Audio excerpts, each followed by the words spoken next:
વંદે માતરમ. માનનીય શ્રી મુખ્યમંત્રી મોદી સાહેબ, ભૂપેન્દ્ર સાહેબ, સી આર પાટીલ સાહેબ અને હર્ષભાઈ સંઘવી, નમસ્કાર સાહેબ. અમે મહિલાઓ રસ્તા ઉપર ઊભા રહીને જ્યારે અમે લારી ગલ્લા ઉપર અમારું ગુજરાન ચલાવતા હોય ત્યારે મ્યુનિસિપાલિટી કમિશનર બેન અમને જ્યારે આવીને બહેનોના જો પગ ઉપર લાત મારતા હોય, પેટ અમારું કાપતા હોય, અમારે ક્યાં જવું?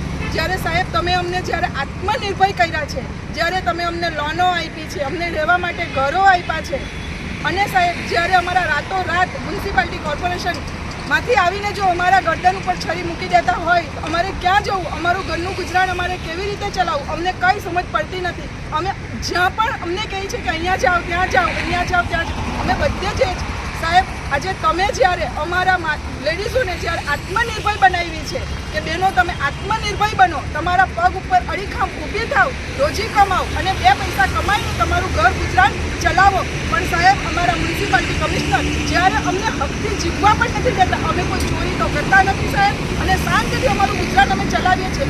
4 કલાક અમે અમારો ધંધો કરીએ છીએ અને અમારું ગુજરાન અમે ચલાવીએ છીએ. જેવી તમે અમને 10,000ની, 20,000ની, 50,000ની જે લોનો આપી છે એ લોનો અમે લઈ ચૂક્યા છીએ. જ્યારે મુખ્યમંત્રી આવાસ યોજનાના જે અમને ઘરો આપ્યા છે એ ઘર અમે લઈ ચૂક્યા છીએ. ઘરની અંદરમાં અમે રહીએ છીએ. જે અમારી બધી લોનો ચાલી રહી છે, અને જ્યારે જો અમને રાતોરાત જો આવી રીતના હાથ પગ તોડીને જો બહાર ફેંકી દેતા હોય સાહેબ, અમારે કેવી રીતે કરવું અને શું કરવું એ અમને આ બહેનોને કોઈને ખબર પડતી નથી. અમે એકદમ બેબાકડીઓ, આંધળીઓ થઈ ગઈ છે. જો સાહેબ અમે તમારા જ આધારે જીવીએ છીએ, અમે તમારા જ સહારે જીવીએ છીએ. તમે અડખે ને પડખે લેડીઝોને સાથ આપ્યો છે, બહેનોને આત્મનિર્ભર કરી છે. જેના ચૂલા નહીં જલતા હતા એના ચૂલા તમે જલાવ્યા છે સાહેબ. અમે તમને 2 હાથ જોડીને બધી બહેનો અમે તમને રિક્વેસ્ટ કરીએ છીએ કે એક વખતે અમને અમારી રોજીરોટી પાછી મ્યુનિસિપાલિટી કમિશનર બેન શાલિનીબેન અગ્રવાલ જે અમને અમારી રોજીરોટી અમને આપે. અને સાહેબ અમે એવું નથી કહેતા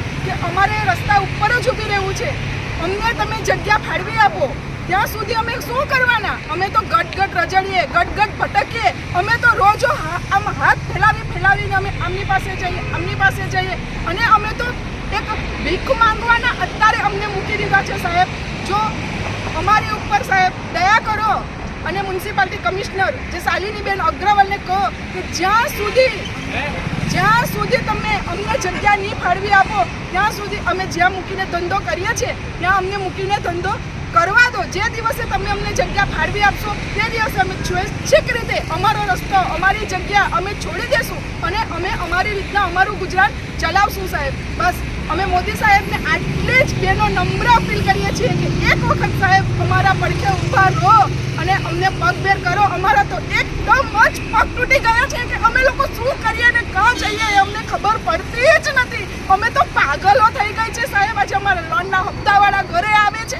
અમારે લોન કેવી રીતના ભરવી? અમારા છોકરાઓ કોલેજ કરે છે, છોકરાઓ ભણે છે, એમની ફી અમારે કેવી રીતે ભરવી અમને ખબર જ નથી પડતી સાહેબ. તમે બેનને સમજાવો કે આ બધી બહેનોને જ્યારે મેં આત્મનિર્ભર કરી છે તો તમે આ બહેનોના પગ શું કામ કાપો છો? આ બહેનોના ગરદન ઉપર છરી શું કામ મૂકો છો? અમે નથી ચોરી કરતા સાહેબ. 4 જ કલાક ઊભા રહીને અમારું ગુજરાન અમે ચલાવીએ છીએ.